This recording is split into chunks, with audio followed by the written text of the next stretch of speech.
Ronnie Radke's Instagram was banned again. Ice Nine Kills was called out for using AI. And would you go into debt to see a concert? All that more in this week's episode of The Jesse Lee Show. Oh, oh. The Jesse Lee Show. Oh, oh. The Jesse Lee Show. Oh, oh. The Jesse Lee Show. Jesse Lee Show. Woo! That intro was definitely not AI, definitely not fake. I was 100% playing and singing that. You know, now it wasn't the very talented Michael Stoutenger that wrote and recorded that. No, not at all. Hey, it's me, Jesse Lee. Welcome to the podcast. Thanks for hanging out. Thanks for coming by to the #1 podcast about the your weekly dose of what's trending in rock, metal, metalcore, just all rock adjacent genres, really. If you're new around here, please bang your head on that follow button and that subscribe button wherever you're listening to this at. Also, if you're listening to it on Spotify or Apple Music, please leave me a 5-star review. I'm trying to get this #1. The podcast is already #1 in your hearts. It's #1 in farts. Let's get it #1 on the charts, baby. All right. This is the only way to really support the show. I don't have a Patreon set up yet, mostly because I can't think of anything that I can offer to charge you for. But one day, it's coming. Quick recap to my ICP interview I did with the band last week. Doing pretty well. People seem, the Juggalos are turning out. I got a big Juggalo fan base now, it turns out. So, thanks for watching that and join the hangout with the dudes in ICP. Today is also, I'm recording this on Monday. You're hearing this on a Tuesday probably, but I'm recording this on Monday. It is Memorial Day here in the States. It's a big holiday and a big cookout holiday as well. So I'm going to be doing, aside from losing my voice, I'm going to be doing a barbecue with the get together with the some friends and fam. So this might be a short podcast episode. I don't know. I got to get out there and get my Grill Daddy shorts on. I got to fire it up. I got to put the Pit Vipers on. I got to clink the tongs. I got a lot to do this afternoon. So I don't know how much time I'm going to have, but I'm going to do as much as I can here on this episode. Diving right in. Let's get it going. Ronnie Radke's Instagram account has been banned again for the 3rd time.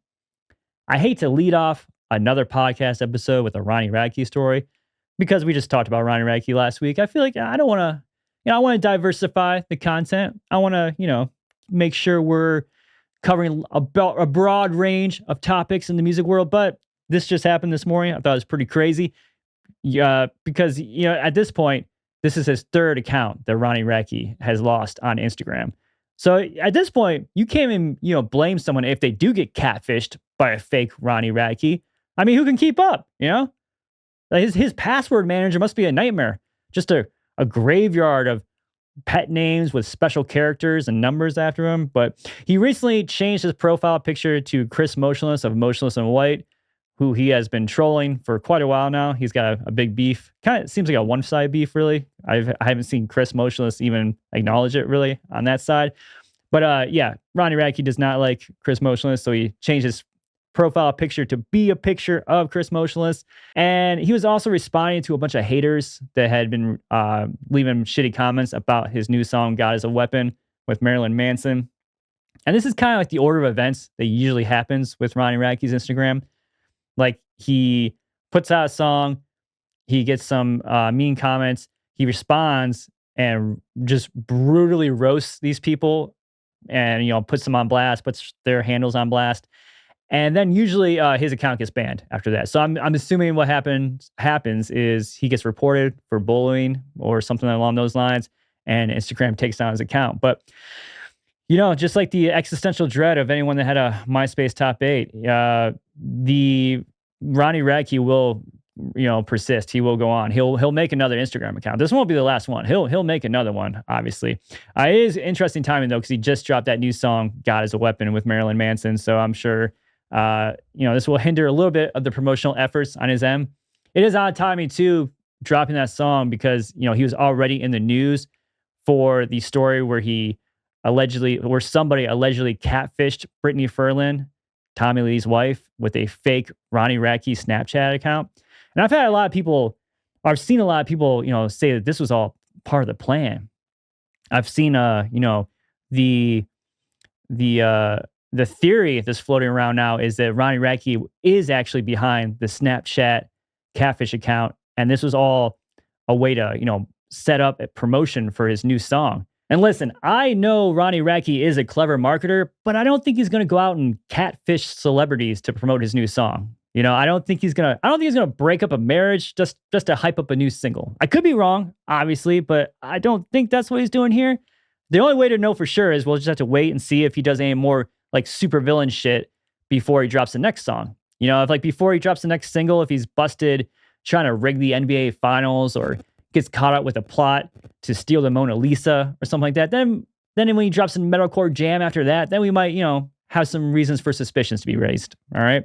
The next story, speaking of people that are suspicious, Ice Nine Kills accused of using AI. Ice Nine Kills has got some heat for a promo graphic that they uploaded on their Instagram story over the weekend to celebrate or to promote their Memorial Day sale that they're doing. And fans say that this promo graphic that they posted on their Instagram story looks like it was made with AI. And I'm looking at it right now. It's pretty hard to argue with. It's pretty hard to say that it's not made with AI. If you're listening only to the audio portion of this podcast, it's a picture of Freddie and Jason and they're at a barbecue and they're grilling up, I guess, human remains or something. But the knives are holding her upside down. Freddie is holding something that you can't even distinguish in his one hand. It looks like almost like a fish, but it's definitely just kind of like a blob. Stuff on the table just doesn't make sense. There's a whole side table that's just some kind of like nonsensical like AI slop put together. Like it doesn't look like it definitely looks like this image was made with AI. So the critiques from the fans are why didn't they just use an actual picture of their merch, or if they're gonna go with this Freddie Jason combo, like why didn't they just hire somebody to make the actual promo graphic? And they say, fans say that this is, AI in general is just harmful to artists at large because all AI is really doing is just kind of scraping art from like all across the internet. And then just kind of like you put in the prompt and it just mashes it together like some like garbage peanut butter and jelly sandwich and serves it to you. Like, here you go. Here's your art. So I do get that point, but I'm guessing this was sort of a last minute thing. What I'm imagining happened was they were like on Friday, like, oh shit, we had that Memorial Day sale starting tomorrow. We need to, promote it. And they just grabbed some graphic and posted it on their store. It's not like they were actually selling the graphic, the AI art as their merch. It was just something they posted on their Instagram story and they sent it out there. Is that kind of shitty still? I guess. Yeah. I mean, it's sort of similar to the idea if they would just grabbed a photo of someone else's actual artwork and posted on their story without crediting them. I can see the, I guess I can see the pushback on that one. But again, I don't have too much of a problem with it just because it's not like they were selling it. It was just something that it looks like it was hastily done and just thrown up there at the last minute. But the band responded and said, "We are vigorously investigating the disturbing claims that a recent promotional image was sloppily birthed by AI. We solemnly pledge to get to the bottom of this horrific headline-making crime against Redditors. For now, enjoy our new promo photo taken just moments ago."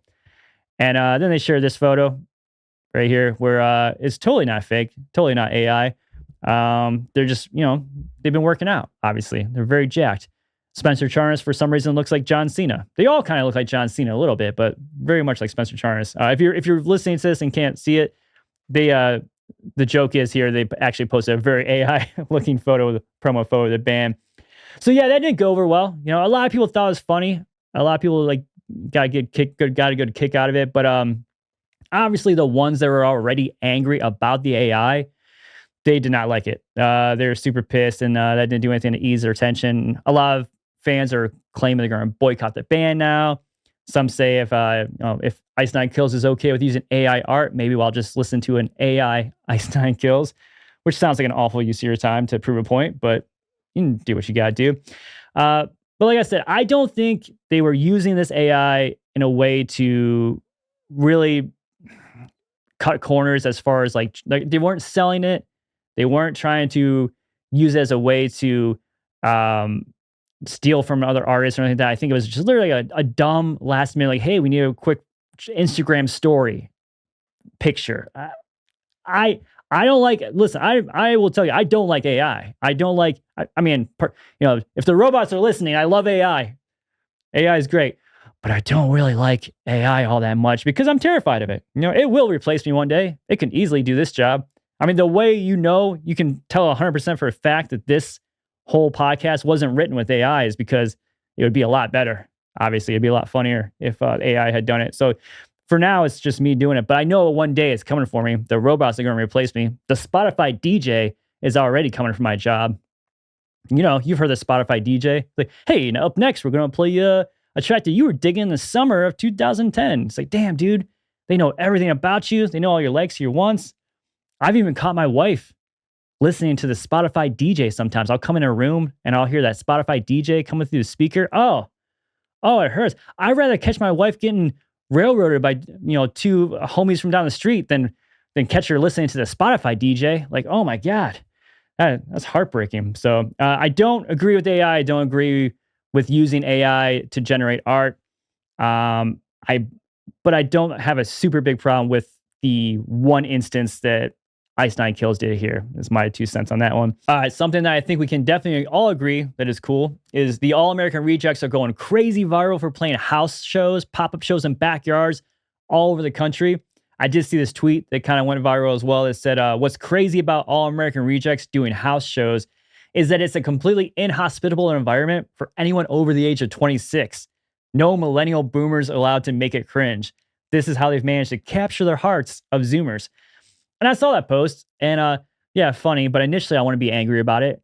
As a millennial, I want to be offended by it, but then, they're not wrong with that. But it is pretty inhospitable. I mean, first of all, you get like a 2-hour notice of these shows when they're happening. And like what millennial can find a babysitter on a Tuesday night with no notice, so they can go to a punk rock show? Like that's probably not going to happen. And then like also it doesn't look like there's anywhere to sit down at these shows. You got to stand the whole time and like parking looks like a nightmare. It's probably not the ideal spot for millennials. But so this all started last month when the band did some pop-up shows at USC. They did one pop-up show actually at USC campus to promote their new song Sandbox. And they were just pretty intoxicated by the whole idea of like playing for people live that actually wanted to see a show. Tyson Ritter said that, they play all these shows, especially in LA, where it's just guest list full of suits, and industry people.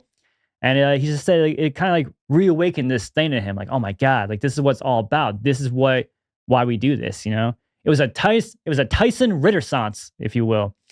So they decided to recreate this in multiple cities. So basically what you do is you go on their Instagram page, you find the link on their bio, and you can sign up and put in your zip code, and the band will text you if they're playing within a 200-mile radius of your zip code. So they've done backyards, they've done bowling alleys, they crashed a cover band sets. It's very cool. It's very, very nice way to, give back to the have-nots and have-littles, as the band says, because Tyson Ritter said, we took $50,000 out of our own pockets and booked a bus, put the crew on salary, and started this sort of wild ride. He said, I recently read something about people financing festival tickets, the complete inaccessibility of a concert experience in 2025, and how it's juxtaposed against these wild and weird economic times. It blows my mind that our shows can still work. So yeah, I really hope I can catch a All American Rejects backyard show, but I'm just glad they're out there doing it. I think this will definitely shake some, people in the shake some suits, if you will. I think this might have an effect on the concert industry if this proves to be successful. I don't know what the measure of success really is here, though. Because at this point the band's probably still in the negatives, I'm assuming, as far as like revenue. Maybe they sold a bunch of merch. Maybe their streams are up from doing this though, so that might counteract that. But either way, I think people are going to see this as an opportunity. I think a lot of bigger bands will see this as an opportunity to really engage with their fan base. Instead of going out on an arena tour that doesn't sell out or has to be canceled because it's not selling enough tickets. Eat it for 2 months and go out there and play some backyards and build up some hype around your band. All right, so that leads me into my poll this week. My poll, our poll for the week. I posted this over on Instagram story at Jesse Lee. Would you go into debt to see a concert? 31% of you said yes, you would. According to a recent report, shows that 60% of Coachella attendees actually bought tickets using a payment plan. And then new studies have found that Americans are willing to take on debt to snag concert and live event tickets. According to this report, they say the cost of concert tickets has skyrocketed over the years, with Polestar finding that the average of a concert ticket in 2024 was $135 and some change.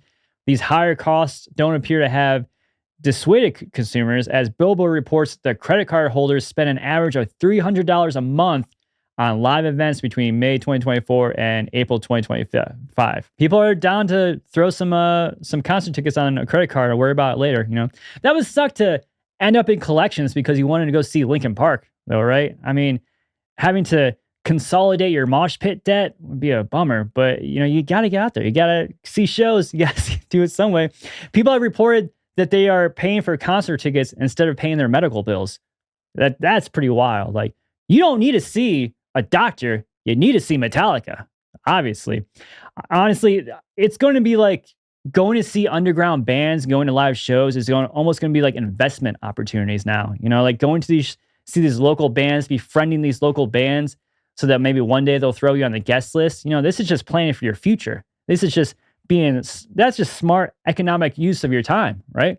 You gotta invest in these smaller, younger local bands now, so that one day you can afford to pay your rent without missing a gig.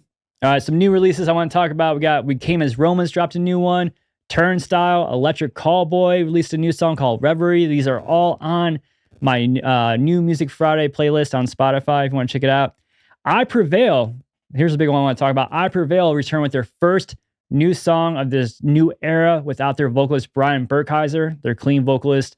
Parted ways with the band a couple weeks ago, and this is their first new song without him. It's called Violent Nature, and it lives up to the name. It's definitely a violent song. It's very, very aggressive, very heavy. It's all gas, no breaks.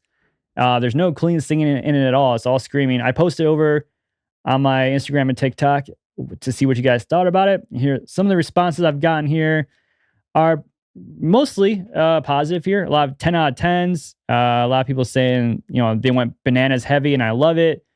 Ryan Danley said, love it, brutal, intense. That guitar lick is nasty. Then a lot of other people are saying they like it, but they, here, Defiance of Me says, gonna miss Brian's singing, but I like this song a lot.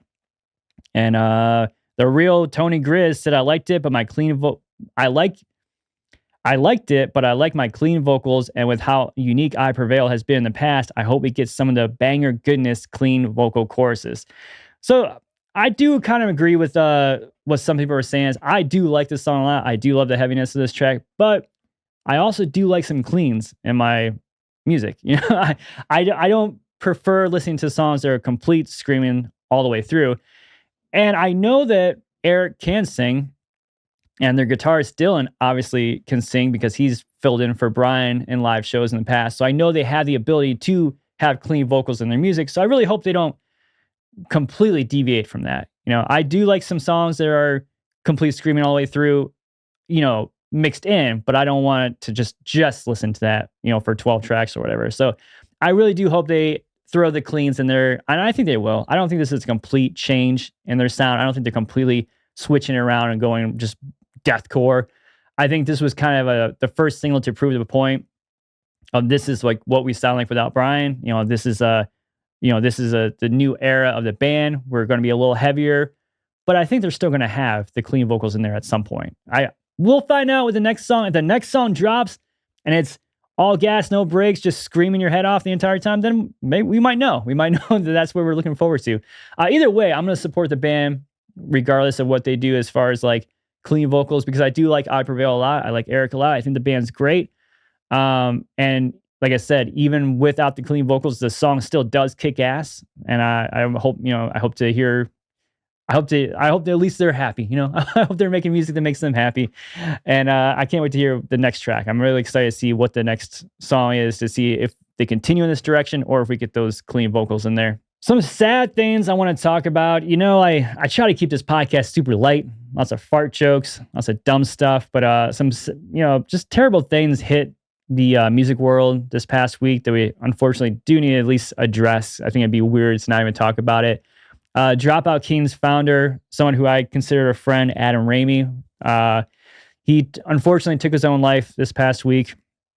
He was 32 years old, and it's something that is close to me. As I've mentioned on the show before, my dad took his own life a few years back. So it's something that it's just super, super sad to hear. Obviously, Adam was always such a great dude. He was always like very caring, very supportive of like, friends and artists. And I don't know, man. I hate to think that he felt he had no other opportunity, or felt like he had no other way out, and there's always another way. I promise there's always another way. That it doesn't have to end that way. You can always talk to somebody. I mean, I'll throw up the number right now for the suicide prevention hotline. You can call it, you can text it. You don't have to even speak on the phone if you don't want to.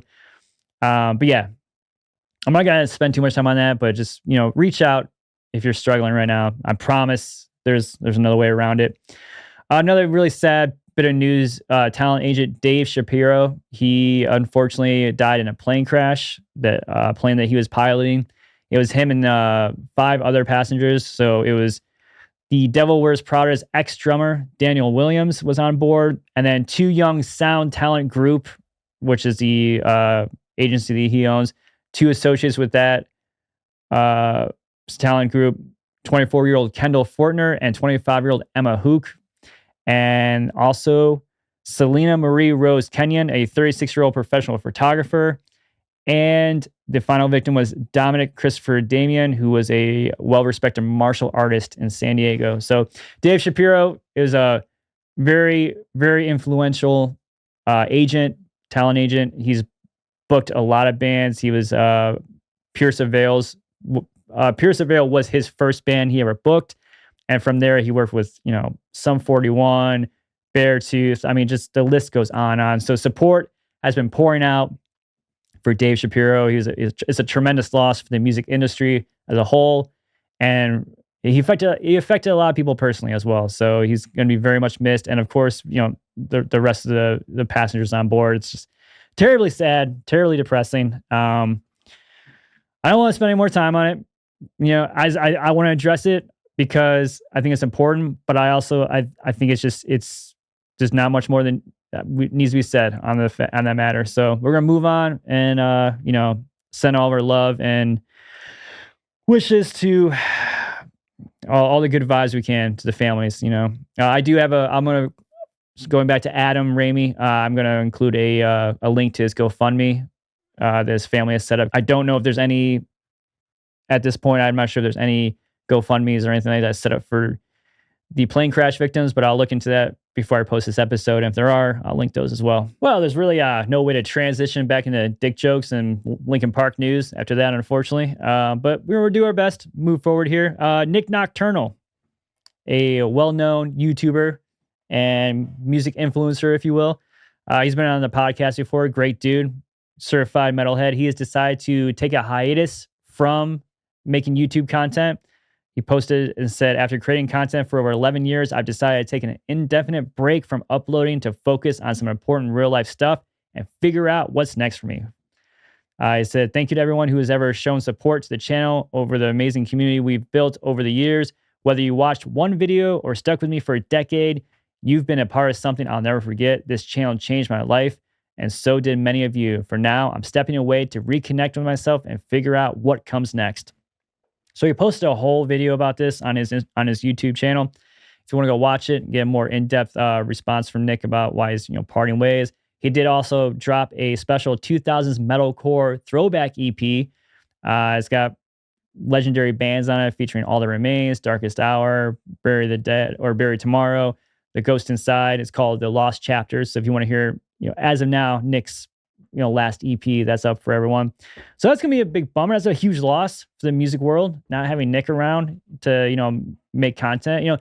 The big joke here is like who else is gonna put up guitar tabs for the metalcore jams that drop like 4 seconds after they drop. He's on it, man. He's so quick with it.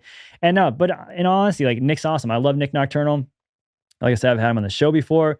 He's a great dude. I hope whatever's going on with him as far as like trying to figure some things out in his life, I hope that all gets figured out for him, and I hope it's not anything too daunting, and that he can return one day, and come back, and if that's what he wants to do, of course. If he wants to return, if he doesn't, then Well, thank you for your service for the last 11 years, Nik. So I think the thing here is what I loved about Nik. One of the many things I loved about Nik's content was his, the videos where he would just watch funny TikToks and Instagram reels of, metal stuff and rock things. And that's a bummer. That's going to go away. I'm sad that's not there anymore. So I don't know. I feel let's watch some funny TikToks and Instagram reels here as a sort of a, I don't know, paid tribute to the legacy that Nik Nocturnal built. Right? Let's try that out. Give me your meat, boy, and free my hole. I wanna suck on your cock and balls and jizz, I'm gay.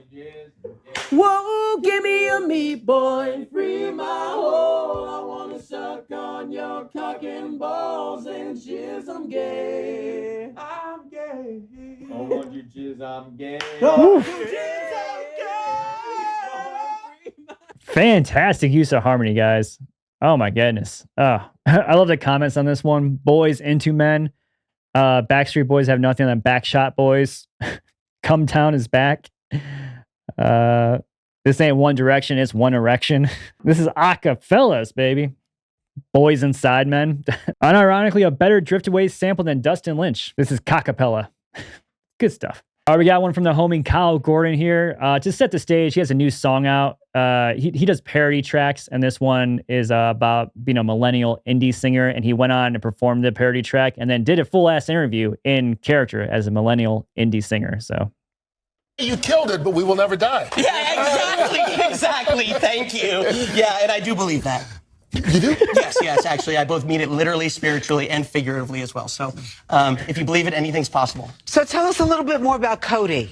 So you might recognize me. My song's gotten popular recently, but you probably remember me from season 11 of American Idol. Okay. I was a quarterfinalist. I lost to Braxton and Cransley. They're great competitors, but I respect them. And I was sort of infamous. I was the guy who did 5 different versions of Hallelujah. Oh, so, of course. Yeah. Hasn't everybody, though? Yeah, exactly. Well, I started it. Cody, I love your band, but what was that?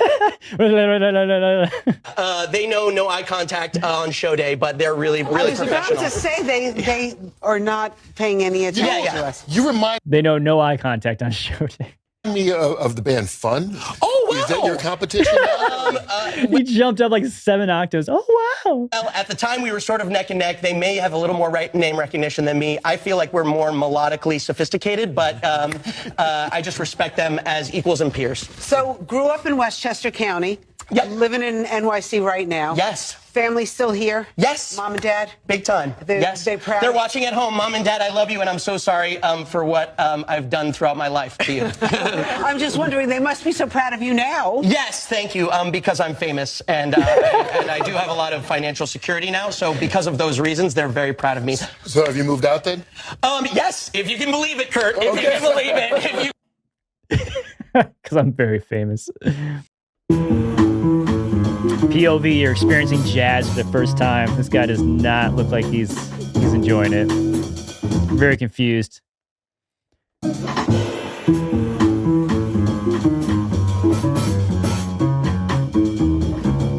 He looks like somebody told him they were gonna get going soon, and then they just disappeared. Like it's like when the friend's like, yeah, we're gonna leave in about 5 minutes, and like 30 minutes go by, you can't find them. Yeah, that's how I feel when I hear jazz too, dude. Don't feel bad. And this song is called Betrayal. All right, this is for everyone listening. Turnstile song, and they just talked over the top of it. For anyone listening, it says being the bartender at a hardcore gig. This song is called Betrayal. It's about the time I tried to show my best friend the new Turnstile song, and they just talked over the top of it. Shut the fuck up! All right, where are the stage divers at? I want to see bodies on top of bodies on top of bodies on top of bodies. Open up that fucking pit! Open that pit! Wider! Bigger! Wider! Let's destroy this fucking place! I want to see some violence! Let's see all you hunks throwing down! Oh yeah, dude, it does get pretty intense in those pits. They really want you to open it up like a pair of butt cheeks. All right, for anyone just listening, this person is in the back seat of a squad car, and she is very unhappy with well, you can hear it. This music off. kind of music would you like? Just nothing at this point. But this is like the worst song ever. The song in question is Semi-Charmed Life by Third Eye Blind. This is not the song I need to go to jail to. Yeah, I mean, if you're gonna go to jail, you probably don't want do do do do do do do. That does raise a good question, though. I mean, what song would you want to be listening to when you get arrested? You know, I mean, we've all been arrested, right? Obviously, you've been thrown in the back of a cop car. So, what song is playing, and did you enjoy it? You know, I feel like "Breaking the Law" would be a good one. Obviously, I fought the law, and the law won. But yeah, I feel like anything is gonna be better than hearing do do do do do do do. You know, when you're getting hauled away. All right, let's get into some questions.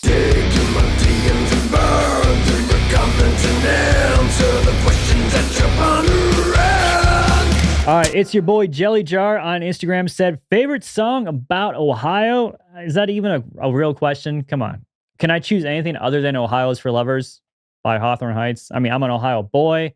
They are from here. The song is about Ohio. Well, it's not really about Ohio, but Ohio's in the name. I mean, come on. Obviously, Ohio is for lovers. I could go with Ohio by Bowling for Soup, but that's kind of like a negative song about Ohio. He kind of shits on Ohio on that track. As much as I love Jarrett and the Bowling for Soup boys, I'm gonna have to go with Ohio is for lovers, obviously. Yosefsky on Instagram said favorite workout. Right now, I do the push-pull legs routine splits.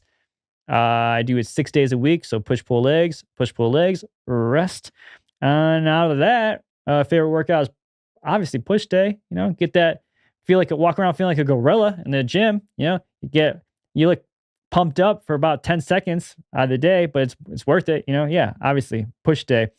Hork US Bork on Instagram said prediction for album of the year 2025.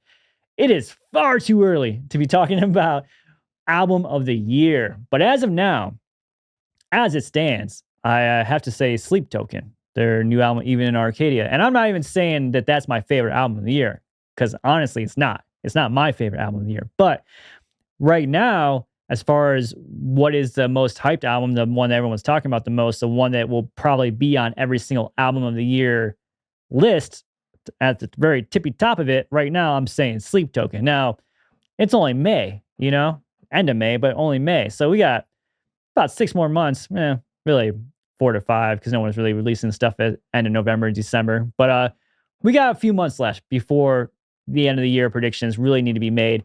And but as of now, yeah, I think Sleep Token's a safe bet. It will definitely be on album of the year list. Whether it'll be the album of the year, who's to say?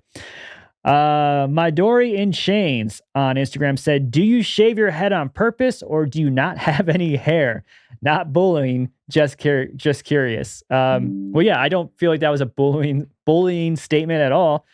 I shave my head every week, multiple times a week, but it is all falling out too. I mean, I have a terrible receding hairline now, and then no hair back here and stuff. I could grow it out.